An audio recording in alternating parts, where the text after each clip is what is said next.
ইয়া আহলাল কিতাবি lima তাকফুরুনা বিআয়াতিল্লাহি ওয়া আনতুম তাশহাদুন। হে আহলে কিতাব, কিভাবে তোমরা আল্লাহকে অবিশ্বাস করো, আল্লাহর আয়াতকে কিভাবে অবিশ্বাস করো। ওয়া আনতুম তাশহাদুন, বরং তোমরা তো সাক্ষীদাতা। তোমাদের কিতাবে আল্লাহর ব্যাপারে সব বলা আছে, তোমরা আল্লাহর ব্যাপারে সাক্ষীদাতা। এই রসুলের ব্যাপারে তোমাদের কিতাবে বলা আছে তোমরা সাক্ষীদাতা হবে, সেইখানে কিভাবে তোমরা আল্লাহর আয়াতকে অস্বীকার করতেছো।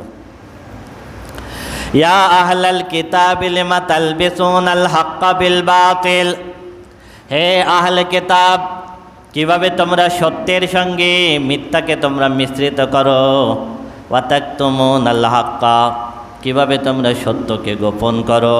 ওয়া আনতুম তা'লামুন, অথচ সত্যর ব্যাপারে তোমরা সব কিছু জানো। তোমরা সব কিছু জানো, তারপরেও কেন সত্য আর মিথ্যা মিশাও? এরপরে কেন তোমরা সত্যকে গোপন করো? وقالت طائفة من أهل الكتاب آمنوا بالذي أنزل على الذين آمنوا وجه النهار واكفروا آخره لعلهم يرجعون। এরপরে ইহুদি পণ্ডিতরা তাদের অনুসারীদেরকে শিখাই দিত, তোমরা একটা কাজ করবা, তোমরা সকালবেলায় মুসলমান হবা। সকালবেলায় কি হবা? মুসলমান হবা দিনের প্রথম ভাগে। ওয়াকফুরু আখিরাহু, দিনের শেষ ভাগে সন্ধ্যার সময় আবার ইসলাম ত্যাগ করে ইহুদি ধর্মে চলে আসবা এবং সন্ধ্যার সময় বলবা আমরা সত্য মনে করে ইসলাম গ্রহণ করছিলাম, সারাদিন দেখলাম বুঝলাম, তোমাদের কিতাব পড়লাম, এরপরে দেখলাম তোমাদের কিতাব ভুল, তোমাদের দিন ভুল, এই জন্য আমরা আবার ইহুদি ধর্মে চলে আসছি। এটা ওরা পরিকল্পনা করে এই কাজ ওরা শুরু করলো। সকালে ইসলাম গ্রহণ করবা, মুসলমানদের সাথে মিশবা, সন্ধ্যার সময় বলবা ওটা ঠিক না, এজন্য আমরা কী হয়ে গেলাম? ইহুদি হয়ে গেলাম। তাহলে এইটার দ্বারা মুসলমানদের ভিতরে একটা বিভ্রান্তি সৃষ্টি হবে এবং তোমাদের সাথে কিছু মুসলমানও ইহুদি ধর্মে চলে আসবে। শুধু তাই না, এইটা বলে দিল, সাথে আরও বলে দিল ওয়ালা তুমিনু ইল্লা লিমান তাবিয়া দীনাকুম, তোমরা মুসলমানদের সাথে থাকবা, বলবা মুসলমান হয়েছি, কিন্তু আমাদের ইহুদি ধর্মের অনুসারী ছাড়া অন্য কাউকে মানবা না, অন্য কাউকে অনুসরণ করবা। বলে ইন্নাল হুদা হুদাল্লাহ, আল্লাহ বলতেছেন প্রকৃত হিদায়ত তো সেটাই যে হিদায়ত আল্লাহ দেন। সুবহানাল্লাহ। আল্লাহ কাউকে হিদায়ত না দিলেও মুসলমান হবে আর অমুসলিম হবে, এর ভিতরে কোনো দিন হিদায়ত আসবে না। তখন আসবে যাকে আল্লাহ হিদায়ত দিবেন। ইহুদি পণ্ডিতরা ওদেরকে বোঝাতো আইয়ুতা আহাদুম মিসলা মা উতিতুম আও ইউহাজ্জুকুম ইনদা রাব্বিকুম, আল্লাহ আমাদের ধর্মের মানুষদেরকে যে পরিমাণ মান মর্যাদা দিয়েছেন, যে পরিমাণ নিয়ামত দিয়েছেন, এটা আর কাউকে আল্লাহ দেবেন না, সুতরাং এটাই সঠিক। বলে ইন্নাল ফাদলা বিয়াদিল্লাহি উতিহি মান ইয়াশা আল্লাহু ওয়াসিউন আলিম। হে রাসূল, আপনি তাদেরকে বলে দিন আল্লাহর অনুগ্রহ তোমাদের জন্য খাস না, আল্লাহর অনুগ্রহ আল্লাহর হাতে, আল্লাহ যাকে ইচ্ছা তাকে অনুগ্রহ দান করেন। আল্লাহু ওয়াসিউন আলিম, আল্লাহ প্রশস্ত দানকারী, আল্লাহ সব থেকে জ্ঞানী। ইয়াক্তাসু বিরহমাতিহি মান ইয়াশা আল্লাহু যুল ফাদলিল আযীম।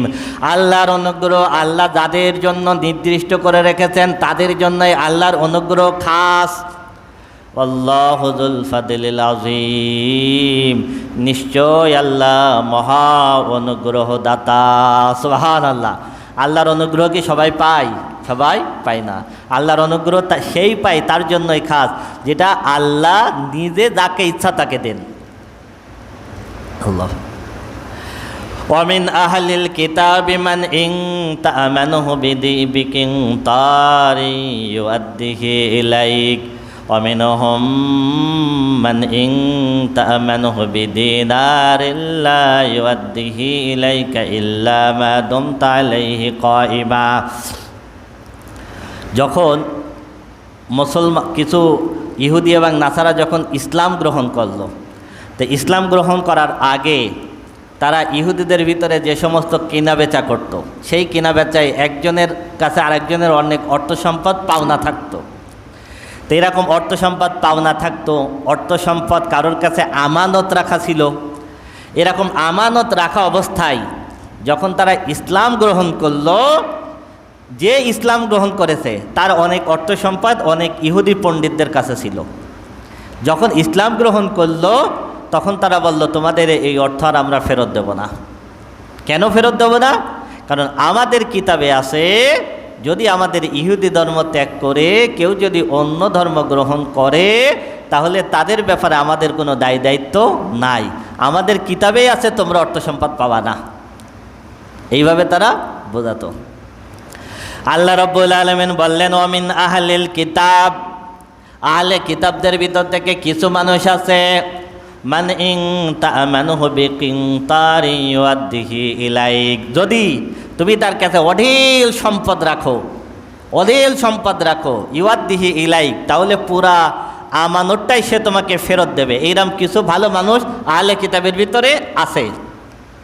তাফসিরের ভিতরে এসেছে এরকম কিছু মানুষ, যেমন আব্দুল্লাহ ইবনে সালাম, ইহুদিদের কিছু বড় বড় পণ্ডিত ছিল, যারা নিজেরা পরবর্তীতে ইসলাম গ্রহণ করেছিল আর মুসলমানদের আমানত সব কি দিছিল? ফেরত দিছিল। ওয়ামিনহুম মান ইন তা'মানুহু বিদিনারিন লা ইউআদ্দিহি ইলাইকা ইল্লা মা দুমতা আলাইহি কাইমা। আর কিছু আহলে কিতাবের ভিতর কিছু মানুষ আছে এমন যে তার কাছে যদি তুমি 1 দিনারও জমা রাখো, 1 দিনারও যদি রাখো, তাহলে তুমি বছরের পর বছর তার পিছনে ঘুরবা, তোমাকে এক সামান্য পরিমাণ ওইখান থেকে দেবে না। কেন দেবে না? যালিকা বিআন্নাহুম ক্বালু লাইসা আলাইনা ফিল উম্মিয়িনা সাবিল, কারণ হলো লাইসা আলাইনা ফিল উম্মিয়িনা সাবিল, উম্মি নবী এবং তার অনুসারীদের ব্যাপারে আমাদের কোনো দায় দায়িত্ব নাই। তোমরা আমাদের যতই টাকা পয়সা আমাদের কাছে পাও না কেন, যতই অর্থ সম্পদ পাও না কেন, এগুলো যদি আমরা না দিই তাহলে আমাদের কিতাব অনুযায়ী আমাদের কি হবে না? কোনো গুনাহ হবে না। ওই মুহাম্মদ সাল্লাল্লাহু আলাইহি ওয়াসাল্লাম তার অনুসারীদের ব্যাপারে আমাদের কোনো দায় দায়িত্ব নাই। এই কথা বলে তারা কোনো কিছুই ফেরত দিবে না। ওয়ায়াকুলুনা আলাল্লাহিল কাযিবা ওয়া হুম ইয়ালামুন। এবার আল্লাহ বলতেছেন, ওরা আল্লাহর ব্যাপারে জেনে শুনে মিথ্যা বলে। তার মানে ওরা যে বলে ওদের কিতাবে আছে, আসলে ওদের কিতাবে নেই, আসলে ওদের কিতাবে নাই। ওরা জেনে শুনে আল্লাহর ব্যাপারে মিথ্যা বলে, জেনে শুনে মিথ্যা বলে। বালা মান আওফা বিআহদিহি ওয়াত্তাকা ফাইন্নাল্লাহা ইউহিব্বুল মুত্তাকিন। বরং যারা ওয়াদা রক্ষা করে, ওয়াত্তাকা এবং আল্লাহকে ভয় করে, ফাইন্নাল্লাহা ইউহিব্বুল মুত্তাকিন, সেই সমস্ত মুত্তাকিদেরকে আল্লাহ পছন্দ করেন। সুবহানাল্লাহ। তোমরা ওয়াদা ভঙ্গ করবা, চুক্তি নষ্ট করবা, অর্থ সম্পদ দিবা না, আল্লাহ এটা পছন্দ করেন না। আল্লাহ পছন্দ করেন তাকে যে ওয়াদা রক্ষা করে, আল্লাহ পছন্দ করেন তাকে যে আল্লাহকে ভয় করে। আয়াতুল মুনাফিকি সালাসা, মুনাফিকের আলামত হলো 3টা। কয়টা? 3টা হলো মুনাফিকের আলামত। এই 3টা জিনিস যদি কারোর ভিতর থাকে তাহলে বুঝবেন সে মুনাফিক। 1 নাম্বার হলো ইজা হাদ্দাসা কাযাবা, যখন সে কথা বলে তখন মিথ্যা কথা বলে। কি বলে? যারা বেশি মিথ্যা কথা বলে তারা হলো মুনাফিক। 2 নম্বর হলো ওয়াইদা ওয়াদা আখলাফা, যখন তারা কোনো ওয়াদা করে তখন ওয়াদা খিলাফ করে, বলে এটা করবা না কিন্তু করে না, ঠিক আছে, ওয়াদা করে ওয়াদা খিলাফ করে। আর 3 নম্বর হলো ওয়াইদা তুমিনা খানা, যদি তার কাছে তোমার কোনো আমানত থাকে, আমানত খিয়ানত করে ফেলে। আমানত কি করে? কত নেতার কাছে জনগণের রাষ্ট্রীয় সম্পদ আমানত থাকে, থাকে না? আহা, যদি 3টা গুণ কারোর ভিতরে থাকে, 1 নম্বর হলো কথা বলে, মিথ্যা কথা বলে। 2 নম্বর হলো ওয়াদা করে, ওয়াদা খেলাফ করে। আর 3 নম্বর হলো তার কাছে কোনো আমানত থাকলে আমানত খেয়ে ফেলে। এই 3 গুণ যার ভিতরে আছে, রসুল বলবেন সে হলো খাঁটি মুনাফিক। সে হলো কি? খাঁটি। ইন্নাল্লাযীনা ইয়াশতারুনা বিআহদিল্লাহি ওয়া আইমানিহিম সামানান কলিলা, আল্লাহ বলতেছেন দুনিয়ার সামান্য স্বার্থের কারণে, দুনিয়ার সামান্য অর্থের কারণে যারা ওয়াদাকে বিক্রি করে দেয়, যারা চুক্তিকে বিক্রি করে দেয়, তার মানে যারা চুক্তি লঙ্ঘন করে, ওয়াদা লঙ্ঘন করে দুনিয়ার সামান্য অর্থের বিনিময়ে, উলাইকা লা খালাকা লাহুম ফিল আখিরাহ, আখিরাতে তাদের জন্য কিছুই নাই। আখিরাতে তাদের জন্য শুধু কিছুই নাই তা না, ওয়ালা ইউকাল্লিমুহুমুল্লাহ, আখিরাতে এই মানুষগুলোর সাথে আল্লাহ কথাই বলবেন না। ওয়ালা ইয়ানজুরু ইলাইহিম ইয়াউমাল কিয়ামাহ, আখিরাতে আল্লাহ তাদের দিকে তাকাবেন না। ওয়ালা ইউযাক্কিহিম, আল্লাহ তাদেরকে পবিত্র করবেন না। ওয়ালাহুম আযাবুন আলীম, আখিরাতে তাদের জন্য আছে যন্ত্রণাদায়ক আযাব। তার মানে হলো দুনিয়ার সামান্য অর্থের বিনিময়ে যারা ওয়াদা খেলাপ করে, দুনিয়ার সামান্য অর্থের জন্য যারা ওয়াদা খেলাপ করে, যারা চুক্তি লঙ্ঘন করে, যারা কি করে চুক্তি লঙ্ঘন করে, কয়টা জিনিস বলছেন আল্লাহ, আখেরাতে তাদের জন্য কিছুই নাই। আল্লাহ আখেরাতে তাদের সাথে কথা বলবেন না, আল্লাহ আখেরাতে তাদের দিক তাকাবেন না, আল্লাহ তাদেরকে পবিত্র করবেন না, তাদের জন্য আল্লাহ জাহান্নামে যন্ত্রণাদায়ক আযাব রেখেছেন।